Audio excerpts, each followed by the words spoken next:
Никој од Министерството за здравство се уште не стапил во контакт со председателката на Сдруженијето на матични лекари Лилија Чолакова Дервишова со цел да се најде решение за барањата на матичните лекари, со што би се избегнал најавениот протест закажан од 5 до 7 септември.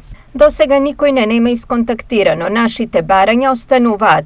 Бараме зголемување на капитациониот бот од сегашните 63 на 75 денари. Исто така, руралните доктори се жалат дека ништо не е направено за нив, а тие што имаат 64 години се уште се во неизвестност дали по пензионирањето ќе треба да ги затворат амбулантите, што би значило отпуштање на медицинските сестри и доктори кои работат во тие амбуланти. Бараме да не се затвораат амбулантите и да не се бришат пациентите по заминувањето во пензија на докторите. Вели Чолакова.